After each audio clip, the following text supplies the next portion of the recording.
पटवारी notification 2022 के according जो आपका सिलेबस है, इसमें जो चीज़ें पूछने वाले हैं, उसके अकॉर्डिंग एक पेपर पहले हो चुका था लेबर इंस्पेक्टर का 2017 में। तो जो सब्जेक्ट इसमें है 8, वही 8 सब्जेक्ट लेबर इंस्पेक्टर में थे। सब्जेक्ट जैसे Hindi, English, computer, GK, maths, reasoning और जनरल साइंस एंड मैनेजमेंट, यही 8 सब्जेक्ट उस पेपर में भी थे। तो मैंने उस पेपर को पूरा रिवाइज किया है, मैंने चेक किए उसके प्रीवियस ईयर के पेपर। मैंने पाया कि पेपर का लेवल भैया इजी नहीं है, एक अच्छा लेवल है, एक अच्छा मेंटेन किया है लेवल।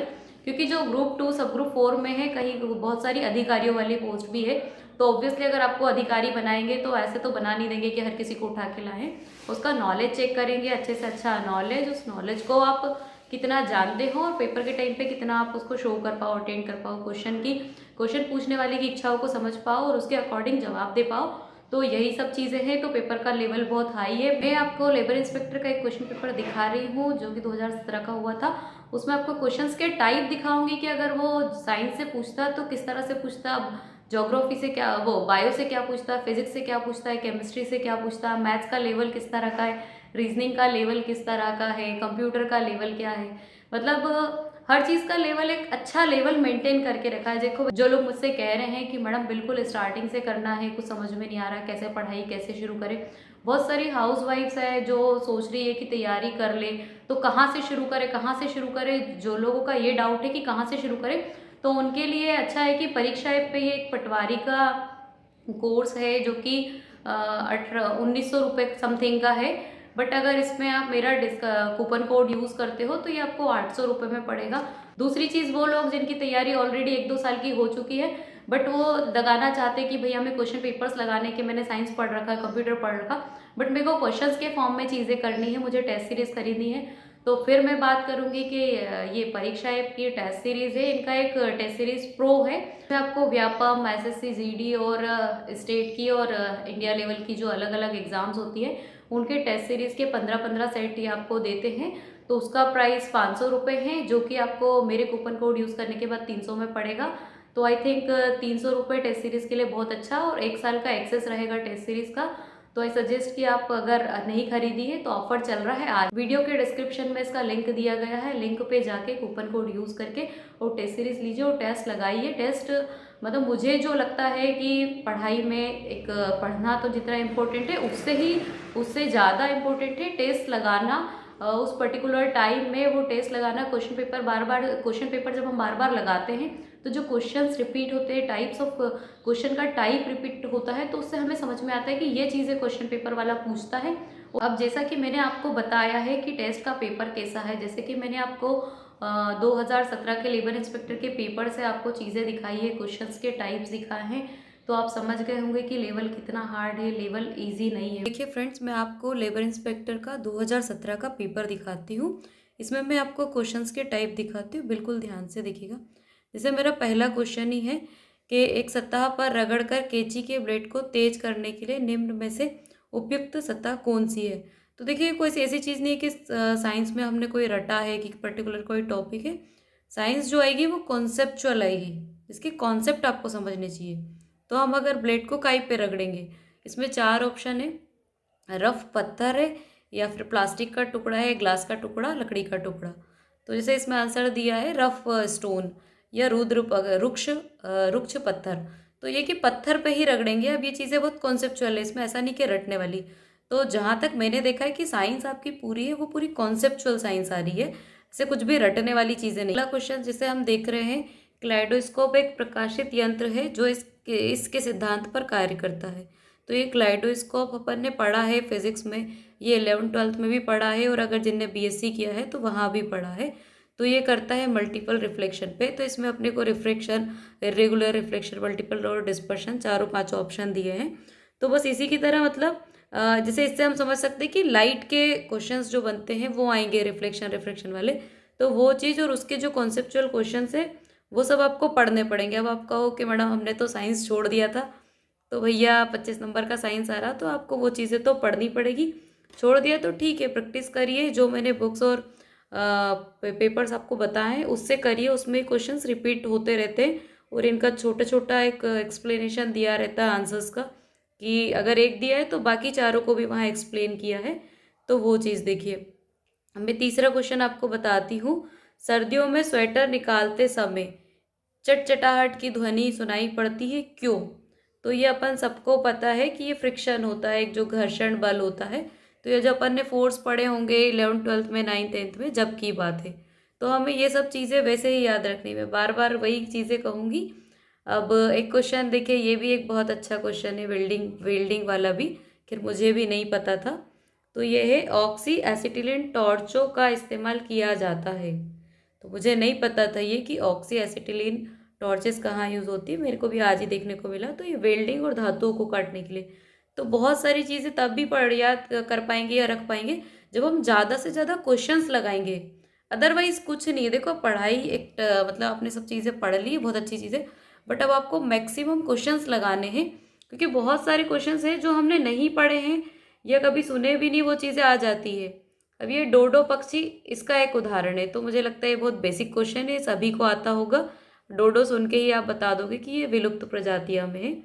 तो कुछ क्वेश्चन बहुत इजी भी आते हैं, मतलब रट्टा मार वाले की। दोस्तों देखिए, अगला कथन है, भेड़ की ऊन कपड़े बनाने के लिए प्रयोग की जाती। तो ऊन को जो भेड़ से निकाल के हटाया जाता है वो क्या कहलाता है? तो जैसे मेरे लिए तो ये क्वेश्चन भी नया है, बाकी इजी नहीं है। अगर ऑप्शंस देख के आप बात करोगे तो मैं लगा लूँगी, वो कोई बड़ी बात नहीं है। पर ऐसा मैंने कभी पहले कोई क्वेश्चन सुना नहीं था, तो वही इसमें 4-5 ऑप्शन दिए। तो सीधा सा आंसर है उसका ऊन कटाई। इसमें 4-5 ऑप्शंस दिए हैं। तो कुछ चीज़ें ऐसी होती है कि आप ऑप्शंस देख के समझ पाओगे, हो सकता है आपने पहले नहीं पढ़ी हो, पर आप ऑप्शन देख के उसे समझने लगोगे। तो इस तरह के साइंस के क्वेश्चन आए, इससे मैं सीधा कह सकती हूँ कि साइंस में जो सारे क्वेश्चंस है वो कॉन्सेप्चुअल है। तो हमारे कॉन्सेप्ट क्लियर होने चाहिए, और नहीं है तो अब हम पढ़ें और कॉन्सेप्ट क्लियर करें। कुछ क्वेश्चन तो इतने ईजी आ जाते, जैसे इसमें है, एक दशक इस काल को संदर्भित करता है। तो सबको पता है दशक क्या होता है, 10 साल को दशक कहते हैं। तो कुछ बहुत सिली से है, बहुत ईजी से है, बहुत बेसिक से क्वेश्चन आते हैं। बट पता है दिक्कत क्या होती है, अगर इतने बेसिक क्वेश्चन आप गलत कर देते हो तो मतलब आप लोगों से पीछे हट जाते हो। देखो दो चीज़ें, अगर बेसिक क्वेश्चन आपने गलत किया है तो वो आपको पीछे ले जाता है, और या फिर अच्छा क्वेश्चन एडवांस लेवल जो सबसे नहीं बन रहा उसको आपने अच्छा किया है तो वो आपको बहुत आगे ले जाता है। तो ये सब चीज़ें तभी होगी जब हम ज़्यादा से ज़्यादा क्वेश्चंस पेपर लगाएंगे, ज़्यादा से ज़्यादा पेपर लगाएंगे, क्योंकि जितनी बार हम पेपर लगाएंगे हर पेपर में हमें हर कुछ ना कुछ नया मिलेगा। तो मेरा एक सजेशन यही है कि आप पहले सुबह उठ के, सबसे पहले सुबह उठ के क्वेश्चन पेपर लगाए पटवारी का पूरा, जिसपे आप 200 क्वेश्चन लगाओगे। तो आप ये सोचो कि हर दिन अगर आप 200 क्वेश्चंस कर रहे हो तो जो 100 दिन आपके पास समय है, तो 100 दिन में आप कितने सारे क्वेश्चंस कर लोगे, और उनमें से कुछ ना कुछ तो रिपीट होगा ही होगा। तो मेरा ये सजेशन, आप क्वेश्चन पेपर ज़्यादा से ज़्यादा लगाए। तो ये मैंने आपको साइंस के क्वेश्चंस दिखाए थे। अब मैं आपको हिंदी के क्वेश्चंस दिखाती हूँ। ये हमारा पहले ही क्वेश्चन है, निम्न में से शुद्ध वाक्य पहचानिए। तो पहला ऑप्शन है उसमें, भूकंप से अनेकों लोगों की जाने गई। भूकंप के प्रकोप से अनेकों लोगों की जान गई। भूकंप से प्रकोप से लोगों की जाने गई। भूकंप से जाने गई अनेकों लोगों की। तो ऐसे क्वेश्चन में पता है क्या होता है कि आपको एलिमिनेशन मेथड से निकालने पड़ेंगे कि कैसे। तो देख, मेरे ख्याल से तीसरा और चौथा तो हम यूं ही बाहर निकाल देते हैं कि भूकंप से, प्रकोप से, भूकंप से जाने गई, ये तो दोनों अलग हो जाएंगे। अब अपने को पहला और दूसरे में कंफ्यूजिंग लगता है। तो यहाँ आपको जो पर्टिकुलर उस टाइम पे क्या चीज़ है, मतलब आपका जो दिमाग कैसे चलता है वो काम करेगा। मुझे लगता है इसमें आधे लोग लगाते हैं ए और आधे लोग लगाते हैं बी, बट इसमें ऑब्वियसली बी ही सही है। भूकंप के प्रकोप से अनेकों लोगों की जान गई। तो ये इस तरह के क्वेश्चंस आते हैं। ये एक और क्वेश्चन देखिए, पितृनुमति का संधि विच्छेद कीजिए। तो ये अपने को मेरे ख्याल से सबको पता है, ये तीसरा वाला है, यही ऑप्शन है पितृ, क्योंकि अपन पितृ ऐसे ही लिखते हैं। तो मुझे लगता है बहुत सारी चीज़ें तो पता नहीं देख देख के कर करके, अब मुझे एक्चुअल समझ में नहीं आ रहा कि पितृ अनुमति, तो पितृ अनुमति, अनुमति अलग हो जाएगा, पितृ अलग हो जाएगा, पितृ कैसा वाला आएगा तो वो हमें देखना। तो ये सब हम जब तक क्वेश्चंस करेंगे नहीं, बार बार क्वेश्चंस करेंगे, बार बार उनके एक्सप्लेनेशन देखेंगे, तभी समझ में आएगा। मुझे तो ये चीज़ें याद है, कब की कैसे याद है, बट याद है। तो वो चीज़ें आपको करनी है। इस तरह के क्वेश्चन से पूछ रहे हैं, मैं तरीका बता रही हूँ कि क्वेश्चन का टाइप कैसा। क्वेश्चन है, पलंगड़ी में प्रत्यय क्या है? तो मैंने तो इतने उपसर्ग प्रत्यय पढ़ा है, पलंगड़ी तो पहली बार सुना है, बट फिर भी नाम सुन के लग रहा है कि पलंगड़ी में ड़ी प्रत्यय है। तो मुझे लगता है कुछ चीज़ें अपना इंट्यूजन है जो वो उस टाइम कह देता है, प्रैक्टिस के बाद ही आएगा। मेरा ओवरऑल कहने का मतलब यही है, विदाउट प्रैक्टिस हम क्वेश्चंस के टाइप नहीं समझ सकते कि कोई क्या पूछ सकता है, कोई क्या नहीं पूछ सकता है। अगला है संप्रदान कारक विभक्ति चिन्ह कौन सा है। तो ये हमने सबने पढ़ा है, कर्ता ने कर्म को अभिकरण से, माँ पेपर। तो ये जो अपन ने सब पढ़े हैं तो संप्रदान के लिए। तो बस यही है कि आपने पढ़ा होगा ये चीज़ें तो आपको तुरंत क्लिक होती जाएगी, और नहीं पढ़ा होगा तो फिर दिक्कत है। तो अगला क्वेश्चन है, निम्न में से कौन सा द्वंद्व समास का उदाहरण है। तो ये बेटा बेटी। तो द्वंद्व समास, द्विगु समास, तत्पुरुष समास। तो समास हमें सारे पढ़ने पड़ेंगे। एक बार पढ़ लीजिए, सारे के एग्जाम्पल देख लीजिए, और फिर कोशिश करिए कि वो चीज़ें आपको याद रहे। तो बस यही एकमात्र है कि चीज़ों को पढ़ो। अगर मान लो मैंने यहाँ द्वंद्व समास पढ़ा और मेरा आंसर मैंने पहले बार टेस्ट में गलत लगा दिया, तो फिर मेरा फ़र्ज़ बनता है कि अब मैं द्वंद्व समास की डेफिनेशन अच्छे से पढ़ लूँ, 10 15 20 एग्जाम्पल पढ़ लूँ, तो फिर आप बार बार वो गलती नहीं करोगे। तो टेस्ट लगाइए, गलतियाँ हो फिर उनको पढ़िए, उनको सुधारिए। टेस्ट लगाइए, गलतियाँ उनको पढ़िए, उनको सुधारिए। इस तरह की चीज़ें पूछेंगे। मेरा ये पेपर दिखाने का मतलब सिर्फ यही है कि आप पेपर का लेवल देख लो कि इस तरह की चीज़ें आपके सामने आएगी। एक क्वेश्चन इसमें आया है, मात्रानंद का संधि विच्छेद कीजिए। तो देखिए ये बहुत अच्छा क्वेश्चन आ गया कि मात्र आनंद, मतलब मात्र और आनंद। तो मात्र कैसे, जैसे वो पित्र वाला आया था वैसे ही मात्र और आनंद। तो मेरे ख्याल से ये सब चीज़ें सब लोग कर लेंगे, इजी है, ज़्यादा टफ नहीं है। और जिसको नहीं आती है तो उसको पढ़ना पड़ेगा, वो पढ़ लो। जिसको लगता है आती तो प्रैक्टिस सेट लगा लो, और जिसने पढ़ लिया है पढ़ने के बाद प्रैक्टिस सेट लगा लो। अगर कोई प्रैक्टिस सेट लगा रहा है और वहाँ आपसे क्वेश्चंस नहीं बन रहे तो फिर पढ़ के और फिर प्रैक्टिस सेट लगाओ और ज़्यादा से ज़्यादा क्वेश्चन सॉल्व करो। देखिए इसमें कितना इजी क्वेश्चन आ गया है। अपने साधारण अर्थ को छोड़कर विशेष अर्थ प्रकट करने वाले वाक्यांश कहलाते हैं। तो ये है मुहावरे।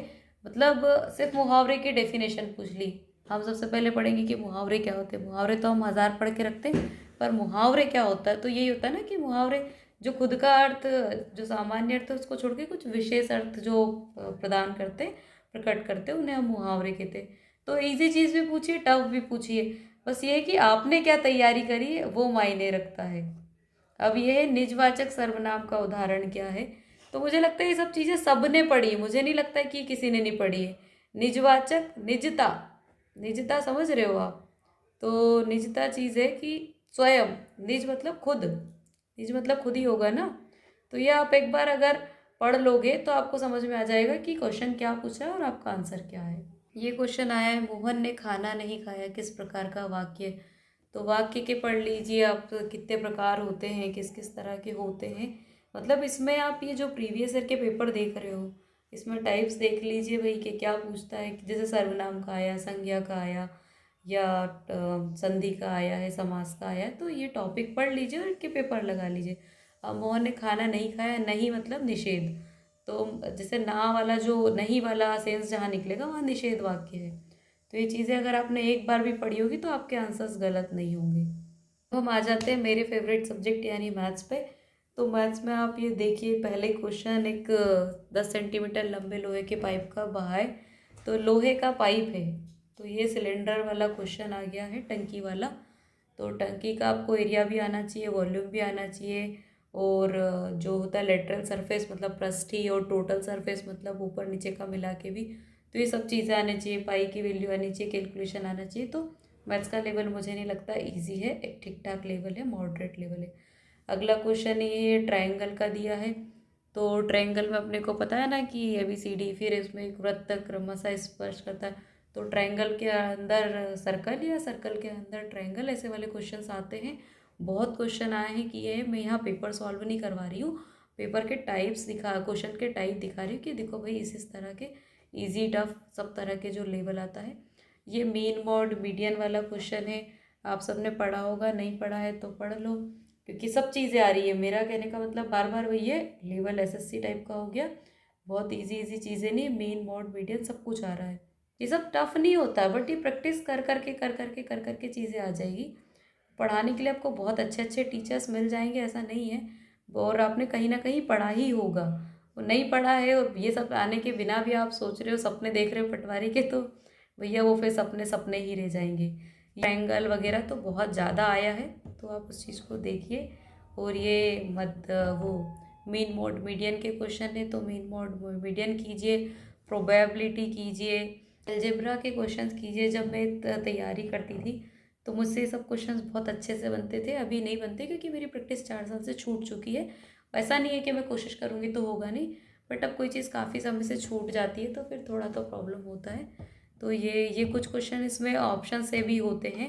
लेवल एसएससी का है। मैं तो कहूँ कि आप एसएससी की बुक्स पकड़िए और एसएससी की बुक से ही पढ़िए। देखिए, ऐसा नहीं कि सब क्वेश्चन टफ है या इजी है, ये सब आपकी प्रैक्टिस के ऊपर डिपेंड करता है। जैसे मुझे ये क्वेश्चन बहुत इजी लग रहा है कि सप्लीमेंट्री एंगल वाला, तो देखो कॉम्प्लीमेंट्री और सप्लीमेंट्री एंगल होते क्या है, ये संपूरक कोण और एक और कोई कोण बोलते हैं हिंदी में, मुझे याद नहीं आ रहा। तो सप्लीमेंट्री एंगल्स जो होते हैं तो दोनों एंगल का सम होता है 180 डिग्री, 180 डिग्री। तो अगर मैं 6 4 का जोड़ करूँगी तो 10 की वैल्यू अगर 180 है तो 1 की वैल्यू आ जाएगी मेरी 18। तो 6 और 4 में से 6 बड़ा है, तो 18 क्या हो जाएगा 108। तो इसका आंसर हो जाएगा 108। तो कुछ क्वेश्चन तो ऐसा होता है कि जहाँ आपको पेन और पेपर उठाना ही नहीं पड़ता और आपके सोच सोच के ही दिमाग में आंसर आ जाते हैं। तो इस लेवल की अपनी प्रैक्टिस होनी चाहिए। और जब मैं करती थी एसएससी की तैयारी तो ऐसे काफ़ी क्वेश्चंस होते थे जो सिर्फ बोल बोल के ही हो जाते थे। कि देखिए, एक क्वेश्चन ये है, ये भी काफ़ी इजी क्वेश्चन है। दो वृत्ताकार बेलनों की त्रिज्या का अनुपात 3:5 है। यदि उनके पार्श्व पृष्ठीय क्षेत्रफल का अनुपात 7:10 है तो क्रमशः इनकी ऊंचाई होगा। तो अब ये क्वेश्चन कैसे करते हैं, अगर इसमें पार्श्व क्षेत्र पृष्ठीय क्षेत्रफल दिया है यानी लेटरल सरफेस एरिया दिया है उसका एरिया, तो लेटरल सरफेस एरिया का जो रेशियो है वो लिखिए आप 7:10 और बराबर में जो एरिया का फॉर्मूला होता वो। तो लेटरल सरफेस एरिया का फॉर्मूला आई थिंक होता है 2πr/h। 2πr तो जो नीचे का सिलेंडर वो सर्कुलर है वो, और h उसकी हाइट। तो 2πr, तो 2πr ये तो 2π से 2π कट गया, और r जो है उसका 3/5 है ना। और h1 h2, मान लो पहले वाले का h1 है दूसरे वाले का h2 है। अब आपको क्या करना है, इस इक्वेशन को कैलकुलेट करना है, या फिर लेफ्ट साइड में सारे न्यूमेरिक ले जाओ और बाकी वेरिएबल दूसरी तरफ रख लो। तो ये नीचे वाले 5 से नीचे वाला 10 कट गया तो 2 आ गया, और ये 7 और 3 नीचे आएगा तो 7/6। मतलब कुछ चीज़ें ऐसी होती है जिनको हम दिमाग में कर सकते हैं अगर हमें चीज़ें क्लियर हो तो। और एक बार यूनिट पेपर से भी कर लो, अगर आंसर 6/7 भी होता है इसमें, तो अगर 7/6 है जब तो मुझे क्लियर है, बट अगर इसमें आंसर 6/7 भी होता तो मुझे पेन पेपर पे करके दिखना पड़ता है कि कहीं ऐसा तो नहीं है कि मैंने गलती से ऊपर नीचे कर दिया हो। अब देखिए यहाँ पे ये इसका प्रोबेबिलिटी का क्वेश्चन भी आया है। तो मैथ्स में सारे क्वेश्चंस लिए हैं, सारे अच्छे अच्छे क्वेश्चंस लिए हैं। ये कोऑर्डिनेट्स भी आया है, कोऑर्डिनेट ज्योमेट्री हम सब पढ़ते हैं। नहीं पढ़ी है तो पढ़ो भैया, पेपर का लेवल सही है, ढंग लेवल इजी तो है ही नहीं, इवन आई थिंक मॉडरेट भी नहीं है। अब इजी मॉडरेट से हार्ड लेवल पे हो गया। देखिए, कंपटीशन इतना बढ़ गया है और सरकार अगर लोगों को चूज़ करेगी, कहीं ना कहीं कंपटीशन से लेगी तो लेवल तो हाई रखेगी। ये कोई हमारे 10th-12th के एग्ज़ाम नहीं कि 33% ला के हमें पास होना है। अगर हम 6th से 10th तक अच्छे से पढ़ लेते हैं, math, science, Hindi, geography, English वगैरह, तो मुझे नहीं लगता कि हमें ये कॉम्पिटिटिव एग्ज़ाम्स की तैयारी अलग से करनी पड़ती।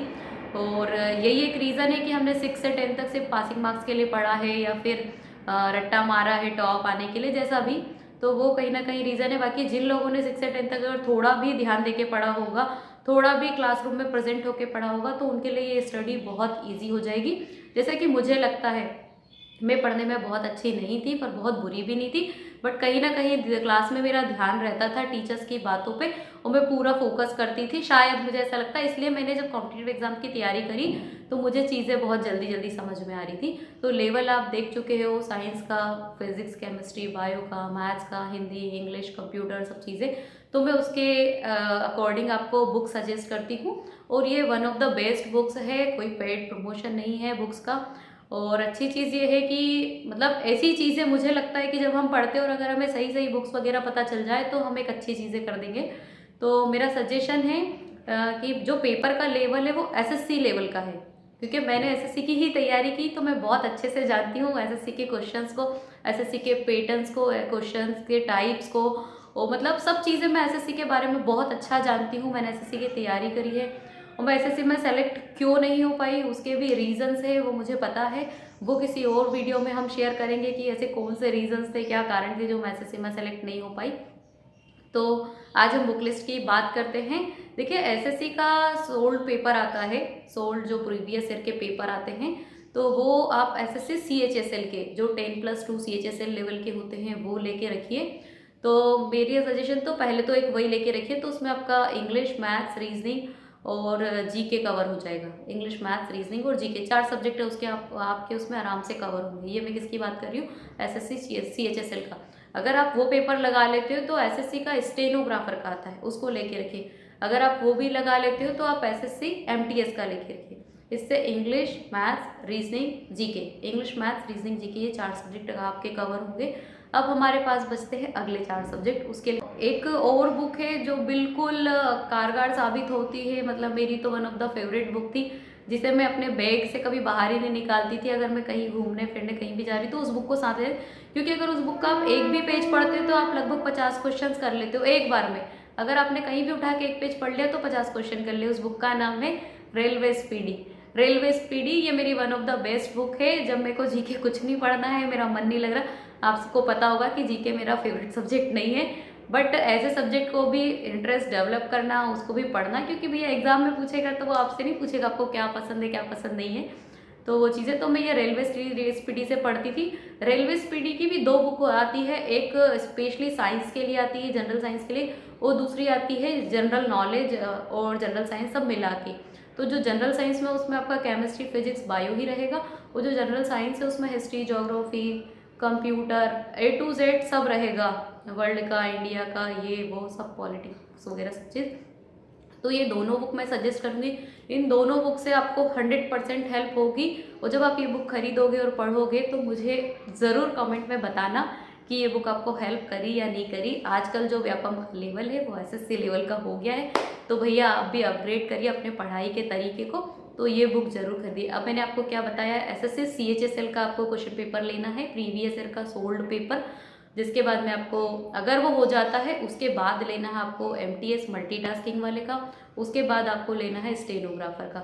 बस सीएचएसएल बेस्ड है, अगर आप तीनों अफोर्ड नहीं कर रहे तो आप सीएचएसएल खरीदोगे, उससे भी आपका काम हो जाएगा। रेलवे स्पीडी की दोनों आपको खरीदनी है, जनरल साइंस वाली भी और जनरल नॉलेज वाली भी, इन दोनों से आपका बहुत कुछ कवर होने वाला है। ये जो सीएचएसएल वाला आप खरीदोगे वो किरण पब्लिकेशन का ही खरीदना है, इसके अलावा किसी का मत खरीदना, क्योंकि एसएससी का जो कंटेंट है वो किरण पब्लिकेशन से बेस्ट मुझे नहीं लगता कहीं और निकालता है, तो आप किरण पब्लिकेशन का खरीदना ही। इससे मैं मानती हूँ कि हमारे 5 सब्जेक्ट कवर हो चुके हैं। अब हमें 3 सब्जेक्ट की बात करेंगे, हिंदी है, कंप्यूटर है और मैनेजमेंट है। तो देखिए मैनेजमेंट सबके लिए नया है, फिर वही की वही कहानी है। तो अगर आप ये टेस्ट सीरीज़ वाला जो टेस्ट खरीदते हो तो इसमें आपको मैनेजमेंट के क्वेश्चंस मिल जाएंगे, तो आपको आइडिया लग जाएगा कि मैनेजमेंट का क्या है। और मैं मैनेजमेंट की बुक थोड़ा सा सर्च करने के बाद ही आपको बताऊंगी, अभी मुझे उसके बारे में उतना आइडिया है नहीं, बट फिर भी मैं कहूँगी कि आप प्रीवियस ईयर के क्वेश्चन पेपर लगाओगे तो आपको आइडिया लगने लगेगा।